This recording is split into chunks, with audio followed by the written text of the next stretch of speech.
കാലിക്കറ്റ് സർവകലാശാലയിൽ കോടിക്കണക്കിന് രൂപ ചെലവിട്ട് നിർമ്മിച്ച കെട്ടിടം കാട് കയറി നശിക്കുന്നു എന്നൊരു വാർത്തയാണ് വരുന്നത്. 10 വർഷം മുൻപ് 2.5 കോടി രൂപ ചെലവിട്ട് നിർമ്മിച്ച കെട്ടിടമാണ് ഇതുവരെയും തുറന്നുകൊടുക്കാത്തത്. എനിക്ക് പിന്നിൽ കാണുന്ന ഈ കെട്ടിടം 10 വർഷം മുൻപ് 2.5 കോടി രൂപ ചെലവിട്ട് നിർമ്മിച്ചതാണ്. ഹിസ്റ്ററി, ബോട്ടണി, ഫോക്ലോർ, സുവോളജി തുടങ്ങിയ വകുപ്പുകളുടെ വിവിധോദ്ദേശ മ്യൂസിയം ലക്ഷ്യമിട്ട് നിർമ്മിച്ച ഈ കെട്ടിടം ഇത്ര കാലമായിട്ടും തുറന്നുകൊടുക്കാനായില്ല. കാട് കയറി നശിക്കുന്ന ഈ കെട്ടിടത്തിന്റെ ദൃശ്യങ്ങൾ നമുക്കൊന്ന് കണ്ടുവരാം. ആദ്യം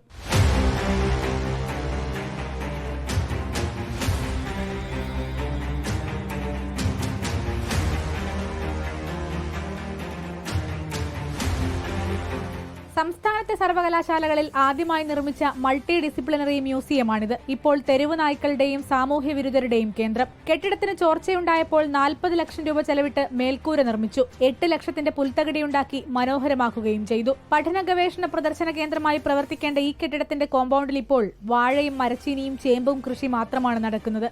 അതുപോലെ തന്നെ സാമൂഹിക വിരുദ്ധരും രാത്രികാലങ്ങളിൽ മയക്കുമരുന്ന് ഉപയോഗം വരെ നടക്കുന്നുണ്ട് ആണ് പരിസരവാസികളും ഇത് പറയുന്നത്. പക്ഷേ ഇത്തരത്തിലൊന്നും ഈ വിഷയങ്ങളൊന്നും നടക്കുന്നതിൽ ശ്രദ്ധ കേന്ദ്രീകരിക്കാതെ അതിൻ്റെ മുകളിൽ വീണ്ടും മരാമത്ത് പണികൾക്ക് വേണ്ടി കോടിക്കണക്കിന് രൂപ 40 ലക്ഷം രൂപ ഇപ്പോൾ അടുത്ത് റൂഫിങ്ങിന് വേണ്ടി ചിലവഴിച്ചു.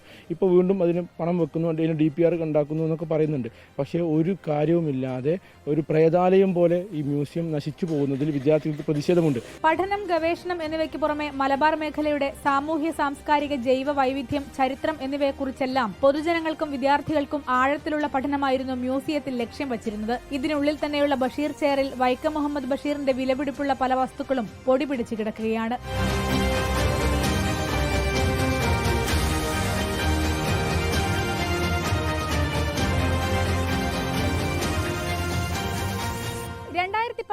മാർച്ച് 6 ഉദ്ഘാടനം ചെയ്ത കെട്ടിടത്തിന്റെ ദുരവസ്ഥയാണ് നമ്മളിപ്പോൾ കണ്ടത്. ഈ അവസ്ഥയ്ക്ക് കാരണം യൂണിവേഴ്സിറ്റി അധികൃതർ മാത്രമാണ്. ഈ കെട്ടിടം എത്രയും പെട്ടെന്ന് തുറന്നു കൊടുത്തില്ല എങ്കിൽ കാട് കയറി നശിക്കുമെന്നുറപ്പ്. വീഡിയോ ജേർണലിസ്റ്റ് ഷനിൽ കണ്ണനൊപ്പം reporter Saniyo, in reporter, Kozhikode. Saniyo തന്നെ നമ്മോടൊപ്പം ചേരുന്നുണ്ട്. സാനിയോ, 2.5 കോടി മുടക്കുന്നു, 10 വർഷത്തിലേറെയായി ഈ കെട്ടിടം തുറന്നു കൊടുക്കുന്നില്ല എന്ന് പറയുന്നു. അപ്പോൾ നിലവിലെ പ്രതിസന്ധിയിൽ എന്ത് പരിഹാരത്തിലേക്കാണ് ഇനി സർവകലാശാല പറയുന്നത്? സർവകലാശാല ഒരു വിശദീകരണം നൽകുന്നുണ്ടോ? ഈ 10 വർഷം മുൻപ് ചെലവിട്ടിട്ടും ഇതുവരെ ഈ കൂടുതൽ വിഭാഗങ്ങളടക്കം ഈ കെട്ടിടത്തിൽ ഉണ്ടെന്ന് മനസ്സിലാക്കുന്നു. അപ്പോൾ എന്താണ് നിലവിലെ പ്രതിസന്ധിക്ക് കാരണം? ഉദ്ദേശങ്ങളോട് തുടങ്ങിയ ഒരു ആരംഭിച്ചതായിരുന്നു, പക്ഷേ അതിലേക്ക് ഒരു കൃത്യമായൊരു ഇതിലേക്ക് എത്താൻ കഴിയുന്നില്ല എന്ന് പറയുമ്പോൾ എന്താണ് ഇതിലെ പ്രശ്നം പറയുന്നത്? അതായത് 2014 കെട്ടിടത്തിന്റെ ഉദ്ഘാടനം നടന്നത് ഒരു 1.5 മാസം കൂടി കഴിഞ്ഞാൽ കൃത്യം 10 വർഷമാകുന്നു എന്ന് വേണം പറയാൻ. 2.5 കോടി രൂപ അന്ന് തന്നെ ചെലവിട്ട് ആണ് ഈ ഒരു കെട്ടിടം നിർമ്മിച്ചത്. ഫോക്ലോർ, ഹിസ്റ്ററി, ബോട്ടണി, സുവോളജി വകുപ്പുകളുടെ വിവിധോദ്ദേശ മ്യൂസിയമാണ് ഈ ഒരു കെട്ടിടത്തിലൂടെ ലക്ഷ്യമിട്ടിരുന്നത്. മാത്രവുമല്ല അവിടെ ബഷീർ ചെയറും സ്ഥാപിച്ചിരുന്നു, ചെയറിന്റെ കേന്ദ്രവും അവിടെ സ്ഥാപിച്ചിട്ടുണ്ടായിരുന്നു. പക്ഷേ ഈ 10 വർഷം കഴിഞ്ഞിട്ടും ഇത് തുറന്നു കൊടുക്കാൻ കഴിഞ്ഞില്ല എന്ന ഗുരുതരമായ ഒരു പ്രതിസന്ധിയാണ് ഉണ്ടാകുന്നത്. 2.5 കോടി രൂപ ചെലവിട്ടാണ് ഇത് നിർമ്മിച്ചത്. പിന്നീട് ഈ കെട്ടിടത്തിന് ചോർച്ചയുണ്ട് എന്ന് കാണിച്ച് 40 ലക്ഷം രൂപയോളം ചെലവഴിച്ച് റൂഫിംഗ് അടക്കം വീണ്ടും ചെയ്യുന്നൊരു സാഹചര്യവും ഉണ്ടായി.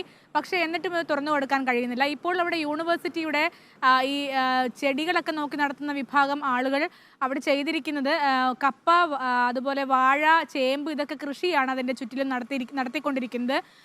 അത് കഴിച്ചുള്ള ബാക്കി ഭാഗം കാട് കയറി നശിക്കുകയാണ്. മാത്രവുമല്ല സാമൂഹ്യ വിരുദ്ധർ അടക്കമുള്ള സംഘം ഈ കെട്ടിടത്തിന്റെ ജനൽച്ചില്ലുകളെല്ലാം അടിച്ചു പൊട്ടിക്കുന്നു. കെട്ടിടത്തിന്റെ പല ഭാഗത്തും ഇരുന്ന് മയക്കുമരുന്നടക്കമുള്ള മദ്യവും ലഹരി വസ്തുക്കളടക്കമുള്ള സാധനങ്ങൾ ഉപയോഗിക്കുന്നു. ഇതൊക്കെയാണ് ഇപ്പോൾ ആ കെട്ടിടത്തിന്റെ ഒരു ദുർഗതി എന്ന് പറയുന്നത്. ബഷീർ ചെയറിന്റെ അവസ്ഥയാണെങ്കിൽ ബഷീറിന്റെ അപൂർവമായ ഫോട്ടോകൾ, അപൂർവമായ ചില വസ്തുക്കൾ, ഇതൊക്കെ പൊടി പിടിച്ച് നശിക്കുന്ന സാഹചര്യവും അവിടെയുണ്ട്. പക്ഷേ ഇത് 10 വർഷമായിട്ടും എന്തുകൊണ്ടാണ് തുറന്നു കൊടുക്കാത്തതെന്ന് സർവകലാശാല ഇതുവരെയും വിശദീകരിച്ചിട്ടില്ല. PVC അടക്കമുള്ള ആളുകൾക്കാണ് ഈ കെട്ടിടത്തിന്റെ ചുമതലയുള്ളതെന്നാണ് നമ്മൾ അറിയുന്നത്. എന്തുകൊണ്ടാണ് തുറന്നു കൊടുക്കാത്തതെന്ന് അവരുടെ ഭാഗത്തൊന്നും വിശദീകരണമൊന്നും ഉണ്ടായിട്ടില്ല. പക്ഷേ ഇനിയും ഇത് തുറന്നു കൊടുക്കാതിരുന്നാൽ, ഈ 10 വർഷം കഴിഞ്ഞിട്ടും ഇത് തുറന്നു കൊടുക്കാതിരുന്നാൽ 2.5 കോടിയും പിന്നീട് 40 ലക്ഷവും ചെലവഴിച്ച് നിർമ്മിച്ച ഈ കെട്ടിടം പൂർണ്ണമായും നശിച്ചു പോകും എന്ന് തന്നെ വേണം പറയാൻ. ഇപ്പോൾ തന്നെ കാട് കയറി നശിക്കുന്നു, ചോർച്ചയടക്കമുള്ള കാര്യങ്ങളുണ്ട്. ഇത് എത്രയും പെട്ടെന്ന് തുറന്നു കൊടുക്കണമെന്നാണ് വിദ്യാർത്ഥികളടക്കമുള്ളവരുടെ ആവശ്യം. കാരണം വിവിധോദ്ദേശ മൾട്ടി മ്യൂസിയമായി നിർമ്മിച്ചതാണിത്. കൂടാതെ കേരളത്തിലെ സർവകലാശാലകളിൽ തന്നെ ആദ്യമായാണ് ഇത്തരത്തിലൊരു വിവിധോദ്ദേശ മൾട്ടി മ്യൂസിയം തുടങ്ങുന്നത് തന്നെ അത് കൃത്യമായി വിദ്യാർത്ഥികൾക്ക് ഉപകാരപ്രദമാകുന്ന തരത്തിലേക്ക് എത്തിക്കണമെന്നാണ് വിദ്യാർത്ഥികളുടെയും ആവശ്യം. സാനിയോ, ഈ വിശദീകരിക്കാൻ അവർ തയ്യാറാകുന്നില്ലെന്ന് പറയുമ്പോൾ നമ്മളത് ബന്ധപ്പെട്ടിരുന്നു, ഈ അധികാരികളുമായി ബന്ധപ്പെട്ടിരുന്നു, ഇങ്ങനെ ഒരു വിശദീകരണം ചോദിച്ചിരുന്നു. കാരണം ഒരു നല്ല ഉദ്ദേശത്തോടെ തുടങ്ങുന്ന ഒരു സ്ഥാപനം, ഒരു സംവിധാനമാണ്. അപ്പോൾ അതിൽ എന്തുകൊണ്ടാണ് ഇങ്ങനെയൊരു മെല്ലെപ്പോക്ക്, അല്ലെങ്കിൽ ഇങ്ങനെയൊരു ഇതിങ്ങനെ ഒന്നും അല്ലാത്തൊരവസ്ഥയിലേക്ക് കാര്യങ്ങൾ പോകുന്നതിന്? അതെ, വൈസ് ചാൻസലറുമായി നമ്മൾ ബന്ധപ്പെടാൻ ശ്രമിച്ചിരുന്നു, പക്ഷേ അത് നടന്നില്ല. അദ്ദേഹം കോൾ അറ്റൻഡ് ചെയ്യുന്ന സാഹചര്യം ഉണ്ടായിരുന്നില്ല. അതുകൊണ്ട് തന്നെ നമുക്ക് ആ ഭാഗത്തു നിന്നുള്ള വിശദീകരണം കിട്ടിയില്ല. പക്ഷേ നമുക്ക് പരിചയമുള്ള ജീവനക്കാരും മറ്റും പറയുന്നത് PVCക്ക് ഇതിൻ്റെ ചുമതലയുണ്ട്, പക്ഷേ എന്തുകൊണ്ടാണ് തുറന്നു കൊടുക്കാത്തതെന്ന് ഇനിയും മനസ്സിലായിട്ടില്ല.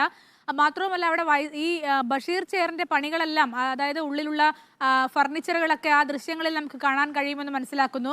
ബഷീർ ചെയറിൻ്റെ എല്ലാ പണികളും കഴിഞ്ഞതാണ്, എന്നിട്ടും അത് തുറന്നു കൊടുക്കാൻ കഴിഞ്ഞില്ല. മാത്രവുമല്ല, ഇത് ഡിസൈൻ ചെയ്തത് ഈ ഫോക്ലോർ, ഹിസ്റ്ററി, സുവോളജി, ബോട്ടണി തുടങ്ങിയ വിഷയങ്ങൾക്കുള്ള മ്യൂസിയമായാണ്. എന്നാൽ ആ വകുപ്പുമായി ഏകോപനം ഉണ്ടാകാത്തതാണോ ഇത്തരത്തിൽ തുറന്നു കൊടുക്കാൻ കഴിയാത്തത് എന്ന കാര്യവും സംശയിക്കേണ്ടിയിരിക്കുന്നു. പക്ഷേ സർവകലാശാല അധികൃതർ ഈ വിഷയത്തിൽ ഒരു വിശദീകരണം തന്നാൽ മാത്രമേ നമുക്ക് എന്തുകൊണ്ടാണ് തുറന്നു കൊടുക്കാത്തത് എന്ന കാര്യം മനസ്സിലാവുകയുള്ളൂ. വൈസ് ചാൻസലർ അടക്കമുള്ള ആളുകൾ പ്രതികരിക്കാൻ തയ്യാറായിട്ടില്ല. അവരുടെ പ്രതികരണം നമ്മൾ ഇന്നും തേടാൻ ശ്രമിക്കുന്നുണ്ട്. ഏതായാലും ഇന്ന് ഈ വിഷയത്തിൽ ഒരു പ്രതിവിധി, അല്ലെങ്കിൽ എന്തുകൊണ്ടാണ് തുറക്കാൻ കഴിയാത്തത് എന്നുള്ള വിശദീകരണമെങ്കിലും തരാൻ സർവകലാശാലയ്ക്ക് കഴിയുമെന്നാണ് നമ്മൾ മനസ്സിലാക്കുന്നത്. തീർച്ചയായിട്ടും എന്തായാലും ഒരു വിശദീകരണവും ഒപ്പം അതിലൊരു പ്രതിവിധി ഉണ്ടാകട്ടെ എന്ന് നമുക്ക് പ്രതീക്ഷിക്കാം. കാരണം കോടിക്കണക്കിന് രൂപ ചെലവിട്ടാണ് ഇത് നിർമ്മിച്ചിരിക്കുന്നത്. ഈ ഒരു കെട്ടിടം അങ്ങനെ 10 വർഷമായി എന്നാണ് അത് പറയുന്നത്. 10 വർഷം മുൻപ് 2.5 കോടി അടക്കം ചെലവിട്ട് നിർമ്മിച്ച കെട്ടിടമാണ് ഇതുവരെ തുറന്നു കൊടുക്കാത്തത് എന്നൊരു കാര്യം. അതിൽ നിരവധി ഉദ്ദേശങ്ങളുണ്ടായിരുന്നു. വിവിധ ബ്ലോക്കുകൾ ഇതുമായി ബന്ധപ്പെട്ട് കെട്ടിടത്തിൽ ഉണ്ടെന്ന് മനസ്സിലാക്കുന്നു. അപ്പോൾ ഒരു വിശദീകരണം ഇതുമായി ബന്ധപ്പെട്ട് വരണം, അതിന് പരിഹാരം വേണം എന്നാണ് നമുക്ക് പറയാനുള്ളത്. സാനിയോ മനോമിയാണ് വിവരങ്ങൾ നൽകിയത്.